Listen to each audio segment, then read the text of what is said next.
বিসমিল্লাহি ওয়া আলা বারাকাতিল্লাহ বিসমিল্লাহি ওয়া আলা বারাকাতিল্লাহ। আল্লাহ তাআলার ফরজ বিধান এসো শিখি আল কোরআন এই স্লোগানে যশোরের অভয়নগরে তানজিমুল কোরআন ক্যাডেট মাদ্রাসার সবক প্রদান ও বার্ষিক পরীক্ষার ফলাফল প্রকাশ করা হয়েছে। গত মঙ্গলবার সকালে উপজেলার নওপাড়া তানজিমুল কোরআন ক্যাডেট মাদ্রাসা ময়দানে শিক্ষার্থীদের এই ফলাফল প্রকাশ করা হয়। তানজিমুল কোরআন ক্যাডেট মাদ্রাসার প্রিন্সিপাল হাফিজ মাওলানা ওবায়দুল্লাহর সভাপতিত্বে প্রধান অতিথির বক্তব্য রাখেন মাদ্রাসার ঢাকা উত্তরার চেয়ারম্যান মাওলানা হুসাইন আহমদ। আমরা চাচ্ছি আগামী দিন এই বাংলাদেশ সোনালী বাংলাদেশ হবে, আগামী দেশ হবে ইসলামের দেশ এবং আগামী সমাজ হবে উলামায়ে কেরামের নেতৃত্বের সমাজ ব্যবস্থা। সম্মানিত সুধী মণ্ডলী, আমরা চাই যে একটি ছেলে পড়াশোনা করে যেমন সে মসজিদের ইমাম হবে, ঠিক তেমনিভাবে একজন হাসপাতালের বড় মাপের ডাক্তার হবে বটে, কখনো সে কসাই হবে না। আমরা চাই একজন মাদ্রাসা পড়ুয়া শিক্ষার্থী সে অনেক বড় রাজনীতিবিদ হবে, অনেক বড় এমপি হবেন, মন্ত্রী হবেন, দায়িত্বশীল পর্যায়ে আসন অলঙ্কৃত করবেন, কিন্তু তিনার নামে কোনো অবস্থাতেই দুর্নীতির কোনো অভিযোগ আসতে পারবে না।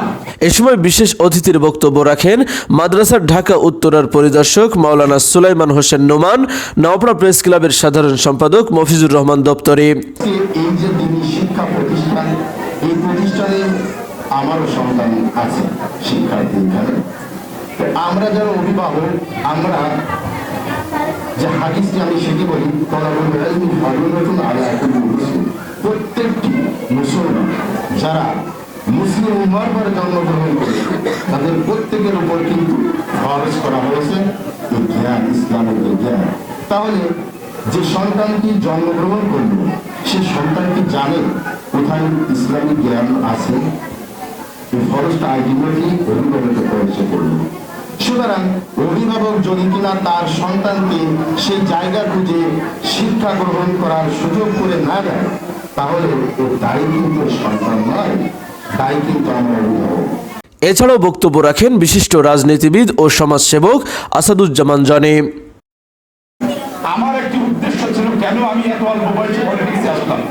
আমার উদ্দেশ্য হচ্ছে একজন নেতা অথবা একজন সাধারণ মানুষ কিন্তু তার জায়গা থেকে সমাজকে পরিবর্তন করতে পারে না, তার একটা পাওয়ার দরকার হয়। এখন প্রশ্ন হচ্ছে আপনি সেই পাওয়ারটি কিভাবে ইউটিলাইজ করবেন, আপনি পাওয়ারটি সমাজে কিভাবে ব্যবহার করবেন।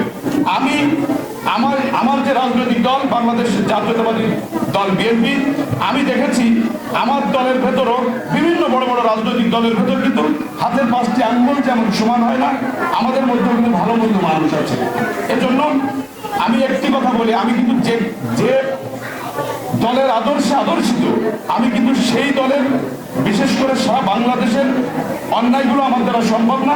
আমি চেষ্টা করি অভয়নগর থানায় বিশেষ করে আমার দলের ভেতরে যদি কোনো নেতাকর্মী কোনো অন্যায় কাজে লিপ্ত হয় আমি সেখানে প্রতিবাদ করি, এবং এটা মোটামুটি প্রায় সুপ্রতিষ্ঠিত যে আসাদুজ্জামান জনি এই ছেলেটি সে প্রতিবাদ করতেছে, সে দলের টপ টু বটম, টপ এবং লো সব জায়গায় কিন্তু আমার প্রতিবাদটি থাকে। আপনারা ইতিমধ্যে অনেক পত্র পত্রিকায় দেখেছেন, আমি কিন্তু অনেক বিরাট একটা আমাকে প্রেজেন্টেশন করা হয়েছে অভয়নগরের মানুষের কাছে।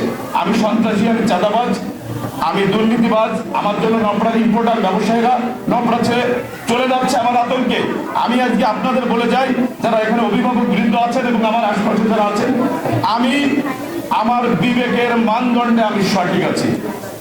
সমস্ত অভয়নগরের মানুষও যদি মিথ্যার পথ দাঁড়িয়ে বলে আসাদুজ্জামান জনি একজন দুর্নীতিবাজ, আমি আর আমার উপরওয়াল্লা জানে আমি সঠিক।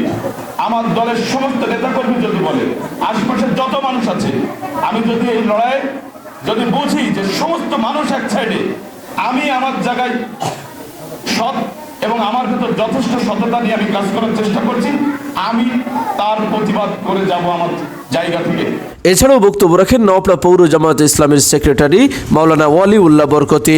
তখন আপনার সন্তান ঘুষ খাবে না, আপনার সন্তান বিল্ডিং তৈরি করতে গিয়ে রডের জায়গায় সেখানে আপনার বাঁশের চোটা দেবে না, ঠিক কি বলেন? আপনার সন্তান এইখান থেকে কোরআনের ইলম শিক্ষা করার পরে আপনার সন্তান যখন ডাক্তার হবে, তখন আপনার সন্তান মানুষের কিডনি চুরি করবে না, ঠিক কি বলেন? আপনার সন্তান যখন এখান থেকে কোরআনের শিক্ষা গ্রহণ করে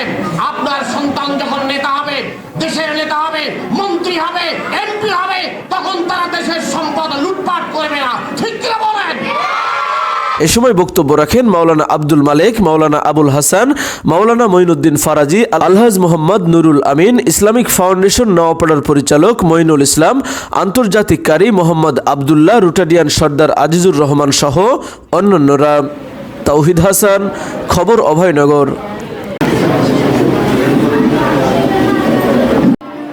ربي زدني علما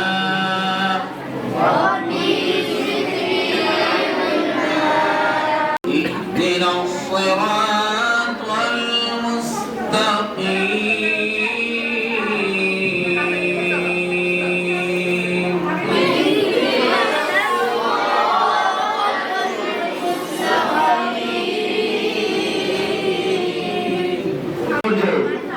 আমাদের মোহতারাম চেয়ারম্যান মহোদয় তিনি দোয়া করে لنكونن من الخاسرين ربنا آتنا في الدنيا وقنا عذاب النار ربنا هب لنا